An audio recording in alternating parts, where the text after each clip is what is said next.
Pada abad ke-16 muncul cerita Parahyangan, salah satu naskah Sunda kuno yang unikum.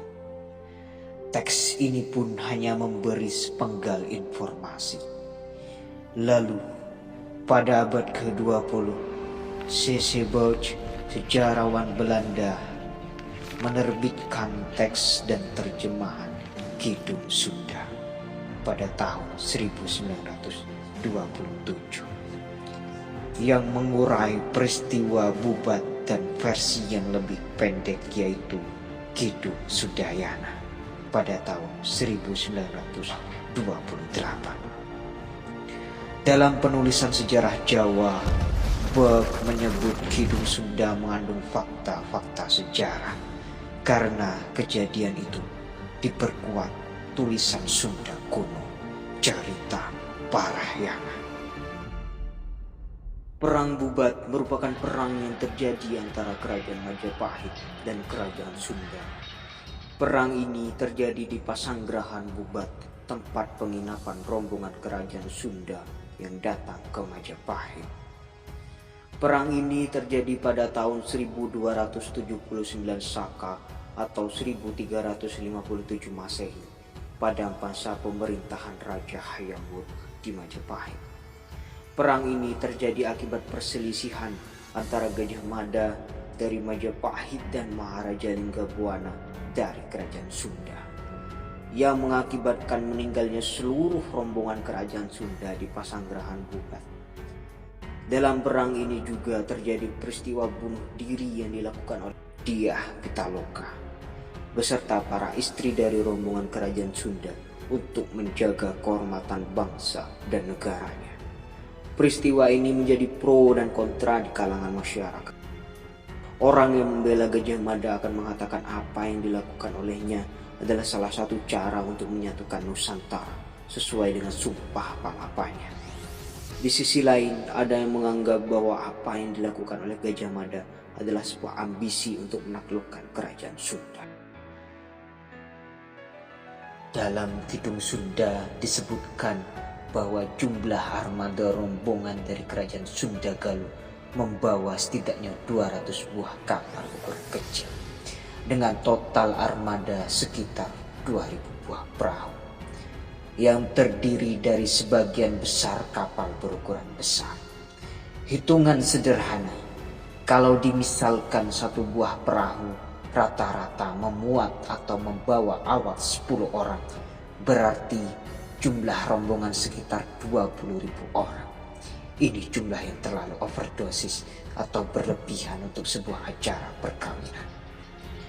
Jumlah itu cukup untuk sebuah rencana menggempur atau menyerang suatu negara atau kerajaan lain pada saat itu. Tradisi Jawa atau dimanapun dalam pernikahan, laki-laki yang harus datang ke tempat si calon istri, bukan malah sebaliknya. Seandainya Raja Sunda Galuh dan pasukannya pada kisah kitab Kidung Sunda itu dikatakan merasa terhina sebagai alasan untuk berperang pada saat itu, dengan menceritakan bahwa mereka harus dan diminta takluk secara militer oleh Gajah Mada, maka secara logika akal sehat sebenarnya itu tidak mungkin. Kalau alasannya seperti itu, artinya dari awal dia sudah menghinakan diri dengan datang mengantar sang putri Citra resmi sebagai calon istri Raja Majapahit Hayam Wuruk. Kisah ini paradoksnya tentunya tidak bisa diterima, walaupun mungkin pada daerah-daerah tertentu atau kondisi khusus ada yang seperti itu, yaitu si pihak calon istri yang datang ke pihak laki-laki. Tapi itu tidak bisa disebut kebenaran umum. Dalam kitab Kidung Sunda juga dijelaskan ada utusan dari Majapahit ke kerajaan Sunda Galuh yang diceritakan dan diterangkan membawa maksud dari Raja Hayam Wuruk untuk melamar putri kerajaan. Analisa yang mungkin untuk kejadian saat itu adalah bahwa utusan kerajaan Majapahit itu sebenarnya utusan kerajaan untuk meminta Raja Sunda Galuh untuk tunduk dan takluk di bawah kerajaan Majapahit.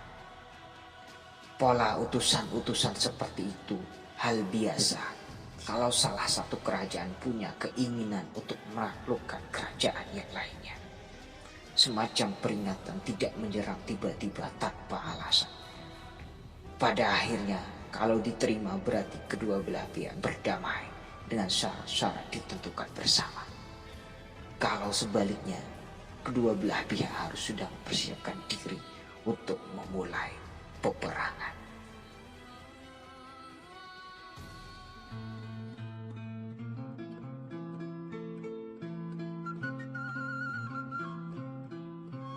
Saya tidak percaya ya. Karena itu sebuah mitos.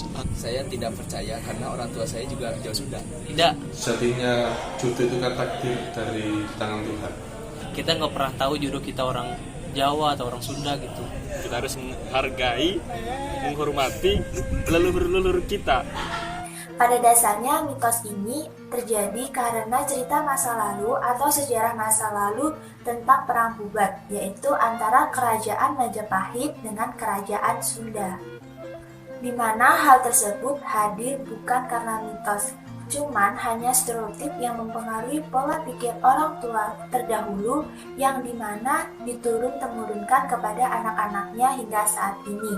Dan mitos ini hadir untuk menjaga keselarasan antara masyarakat untuk menghindari konflik, yaitu dalam berbahasa, kebiasaan, hingga adat istiadat, di mana ada sebagian yang mengatakan apabila pernikahan ini tetap dilakukan, yaitu pernikahan antara suku Sunda dengan suku Jawa, maka akan terjadi permasalahan di dalam suatu pernikahannya. Dan pada dasarnya menurut saya pernikahan itu tergantung terhadap pasangan masing-masing.